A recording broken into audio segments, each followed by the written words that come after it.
Trump rejects 14-point plan. U.S.-Iran talks on the verge of collapse. Iran at a breaking point? Crisis erupts across 3 internal fronts. Fighting alongside Iran, Hezbollah pays a heavy price. 5,000 fighters killed. $119 billion deal. Israel expands air power to unprecedented levels. Ukraine pushes back 116 square kilometers. Russia's momentum is reversing. What unfolded on the 3rd of May 2026 suggests the US-Iran crisis is entering a more sensitive phase. On the surface, diplomatic channels remain open. But in reality, the gap between Washington and Tehran is becoming increasingly difficult to bridge. On Sunday, Iran's foreign ministry said Tehran had received a US response to its 14-point proposal aimed at ending the war. Iranian state media said the message was delivered through Pakistan, acting as an intermediary. The United States has not confirmed this information. The key development was Trump's reaction. According to journalist Nathan Gutman, Trump said in a brief phone call that Iran's latest 14-point proposal was unacceptable. He emphasized, "I cannot accept it. I've reviewed it. I've reviewed every detail. It's unacceptable." This suggests Washington sees no Iranian concession strong enough to change course. At the core of the dispute is a fundamental mismatch. Iran is seeking an end to the war and the lifting of blockades, particularly maritime restrictions, without placing its nuclear program at the center of negotiations. Meanwhile, Trump has repeatedly made clear that the United States will not accept any deal that fails to guarantee Iran cannot obtain nuclear weapons. Iranian officials are also beginning to signal concern. A senior military official warned the risk of renewed confrontation is very high, especially as both sides have yet to reach an agreement after 4 weeks of a limited ceasefire. For its part, Washington has consistently stressed that the war will not end without a deal that blocks Iran's nuclear development, fueling fears in Tehran that military strikes could resume at any time. More specifically, Tehran has put forward a 14-point proposal calling for both sides to resolve their differences within 30 days, aimed at ending the war rather than prolonging a fragile ceasefire. Structurally, it is a phased de-escalation roadmap. In the initial stage, Iran is seeking the lifting of U.S. maritime restrictions on its ports, a gradual reopening of the Strait of Hormuz, and movement toward a non-aggression framework involving the United States, Iran, and Israel. In the next phase, Tehran is calling for the removal of sanctions, the release of frozen assets, and the preservation of its right to enrich uranium at 3.6% without dismantling its existing nuclear facilities. The final stage envisions a broader regional security dialogue involving Arab states, with the potential inclusion of Russia and China in the implementation process. On paper, the framework is structured. Politically, however, it falls short. Iranian Foreign Ministry spokesperson Esmail Baghai stated that the proposal does not address the nuclear issue, focusing instead solely on ending the war. That omission is precisely what makes it difficult for Washington to accept. From the U.S. perspective, a deal that ends hostilities while leaving the nuclear question unresolved would amount to little more than a tactical pause for Tehran. It would not address the underlying drivers behind the military campaign and the blockade. This is why the 14-point proposal, despite opening a diplomatic channel, remains insufficient to break the current deadlock. The central issue is that Iran appears to be seeking relief, restoring trade flows and easing military pressure in exchange for a ceasefire. Washington, however, is aiming for something deeper, meaningful changes to Iran's nuclear architecture and its broader strategic behavior. Iran at a breaking point? A crisis erupts across 3 internal fronts. While diplomatic channels remain deadlocked, pressure inside Iran is rapidly intensifying across multiple layers. First is healthcare. As of the morning of the 4th of May, 2026, Iran is facing a severe humanitarian crisis. Airstrikes have destroyed numerous pharmaceutical factories, research institutes, and medical infrastructure, significantly reducing treatment capacity. The Pasteur Institute in Tehran is nearly paralyzed, disrupting both medical treatment and disease control. Approximately 3.2 million people have been displaced. Hospitals are overwhelmed, lacking anesthetics, antibiotics, and basic supplies. In some places, unsterilized equipment has been reused, increasing the risk of post-surgical deaths.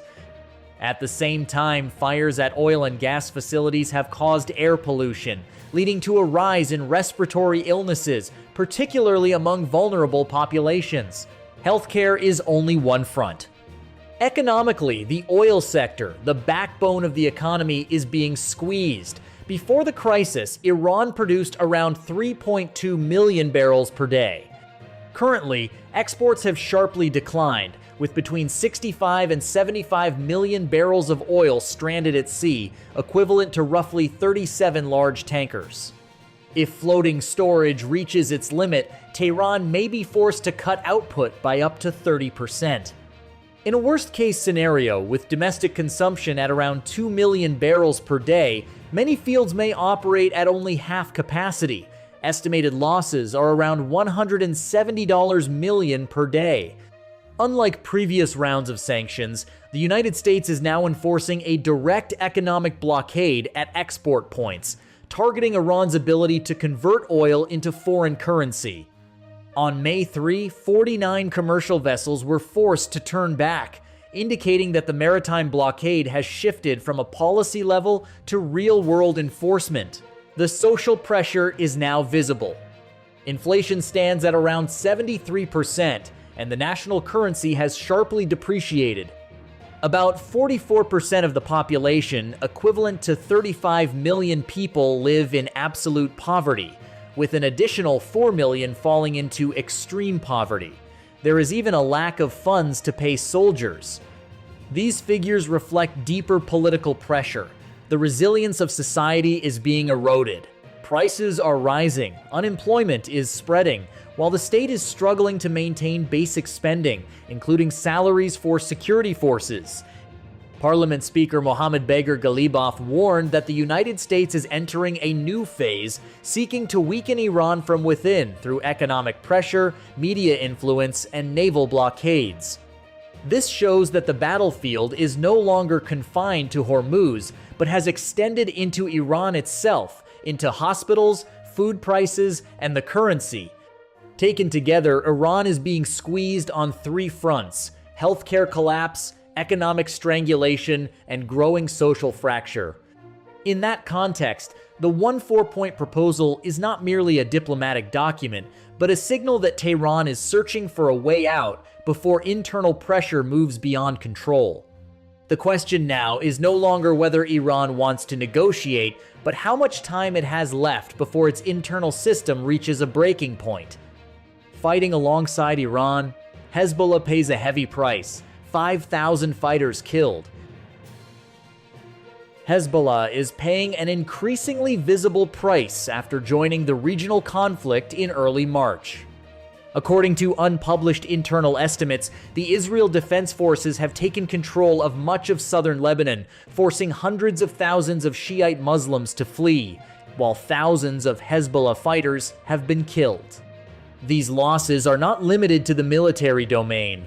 In Beirut, political pressure is mounting as rival factions challenge Hezbollah's role as an independent armed force. Their argument is clear: the existence of a force outside state control is dragging Lebanon into repeated cycles of conflict with Israel. Against this backdrop, the Lebanese government has taken a significant step by holding direct talks with Israel in April for the first time in decades, despite strong opposition from Hezbollah. However, from Hezbollah's side, strategic calculations have not changed. Many officials within the organization believe they can still reverse the situation by tightening their alliance with Iran in a broader confrontation with the United States and Israel. Founded in 1982 by the Islamic Revolutionary Guard Corps, Hezbollah quickly entered the conflict just days after it began. The initial objective was clear: to force Lebanon to become part of the US-Iran negotiation table, thereby leveraging Tehran's influence to secure a more favorable ceasefire. But the battlefield has moved in the opposite direction. The war has inflicted heavy damage on Hezbollah, including the death of its leader Hassan Nasrallah, along with approximately 5,000 fighters, significantly weakening the organization's position in Lebanon. Even so, with support from Iran, Hezbollah is rearming and adjusting its tactics, particularly by increasing the use of drones. This indicates a certain level of recovery after a ceasefire period lasting about 15 months. A representative of the group, Ibrahim al-Musawi, rejected accusations that Hezbollah is acting on behalf of Iran, while asserting that the resumption of military operations is intended to break the imbalance in which Israel can strike without retaliation. While acknowledging heavy losses, he emphasized that factors such as sovereignty and honor cannot be measured by casualties. Although the US-mediated ceasefire since mid-April has reduced the intensity of the conflict, sporadic fighting continues in southern Lebanon, where Israel maintains forces in a buffer zone. Notably, airstrikes on May 3 showed that the conflict has not cooled down on the ground. The Israel Defense Forces carried out multiple strikes on targets in southern Lebanon, including one in the city of Habush that killed at least 810 people, including women and children, and wounded approximately 821 others, according to varying reports. This development indicates that despite a nominal ceasefire, violence at the tactical level continues.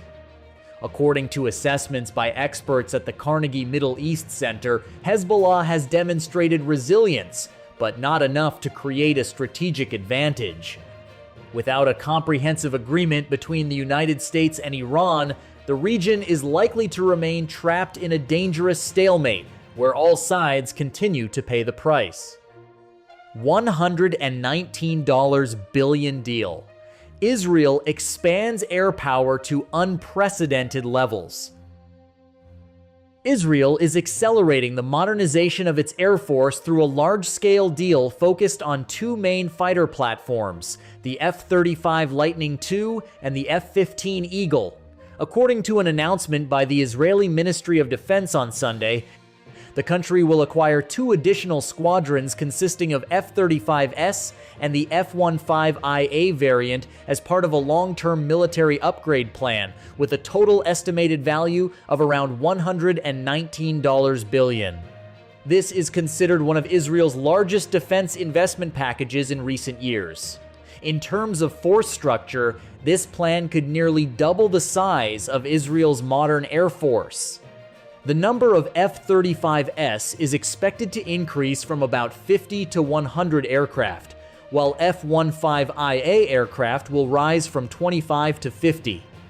The combination of stealth fighters and heavy payload fighters indicates that Israel is building a two-layer operational model: F-35S handle penetration and air defense suppression, while F-15IA aircraft carry heavy payloads for follow-on strikes. The F-35 aircraft will be supplied by Lockheed Martin, while the F-15IA will come from Boeing. This continues to reinforce the close defense industrial ties between Israel and the United States, a key factor in maintaining Tel Aviv's technological edge in the region. Speaking about the decision, Benjamin Netanyahu emphasized that air superiority is a pillar of national security. He stated that the Israeli Air Force is now capable of operating at long ranges, including in sensitive areas such as Iranian airspace if necessary, signaling that Tel Aviv is preparing for strategic strike scenarios beyond its immediate region. Israeli defense officials also said the new platforms will be deeply integrated with modern combat systems, including automation, real-time data linking, and advanced electronic defense layers. This not only enhances operational effectiveness, but also helps Israel maintain an advantage in a high-tech warfare environment. Director General of the Israeli Ministry of Defense, Amir Baram, stated that accelerating procurement is necessary amid a rapidly evolving security environment. According to him, recent confrontations with Iran have demonstrated the irreplaceable role of modern air power, particularly in precision strike operations and airspace control. Alongside weapons imports, Israel is also increasing investment in its domestic defense capabilities. The government aims to both maintain its advantage through U.S. technology and gradually reduce dependence by developing indigenous systems, especially in defense against drones and asymmetric threats from Iran and its proxy forces. Taken together, this deal is not merely about purchasing weapons. It reflects a strategic adjustment. Israel is preparing for a prolonged period of military competition, in which air superiority will determine deterrence, rapid response capability, and long-range strike power across the Middle East. Ukraine pushes back 116 square kilometers. Russia's momentum begins to reverse.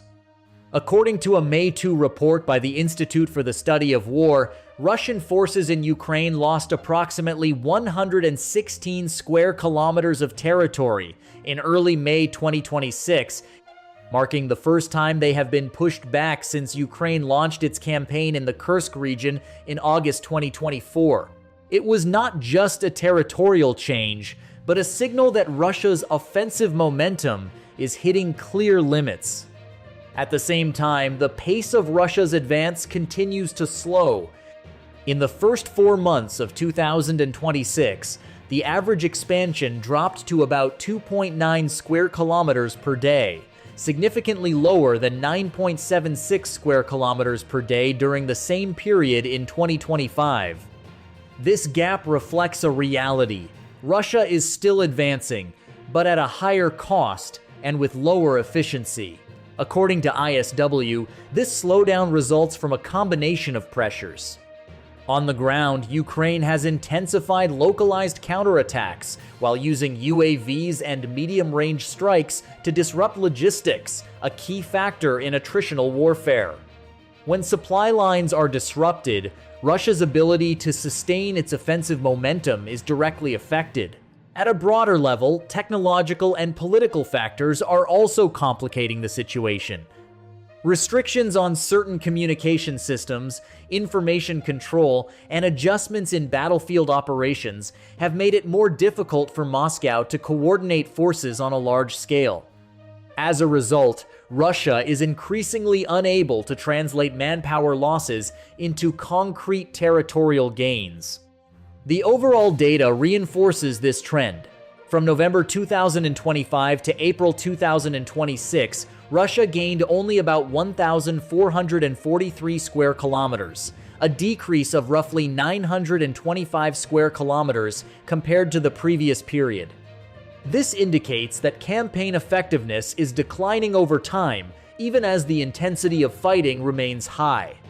However, measuring territorial control has become more complex. Russia is shifting toward infiltration tactics, using small units to move into gray zones rather than maintaining direct and stable control. If these activities are included, Russia may record a net gain of about 28.28 square kilometers in April, but this figure partly masks the reality that it lost control of 116 square kilometers during the same period. According to ISW, infiltration tactics serve not only military purposes, but also information warfare, creating the appearance of continuous progress on maps, even though those areas are not held long-term and frequently change control. Beyond human and tactical factors, natural conditions also play a significant role. The winter of 2025-2026 inches eastern Ukraine was about 1.67 degrees Celsius, colder and more humid than usual, resulting in prolonged muddy terrain that limited the mobility of mechanized units. This is particularly unfavorable for large-scale offensive operations. In previous years, Russia typically accelerated in late spring as ground conditions improved. However, in 2026, it remains unclear whether Moscow can take advantage of this weather window to reverse the trend, especially as logistical, tactical, and Ukrainian pressure factors continue to persist. Taken together, current developments suggest the battlefield is entering a new phase, no longer rapid advances, but a grinding contest where every square kilometer comes at an increasingly high cost. If diplomatic channels remain deadlocked, where do you think the next flashpoint will emerge? Hormuz, Lebanon, or inside Iran itself? Leave your thoughts in the comments below. And don't forget to follow the channel for the latest analysis on the crisis reshaping the Middle East.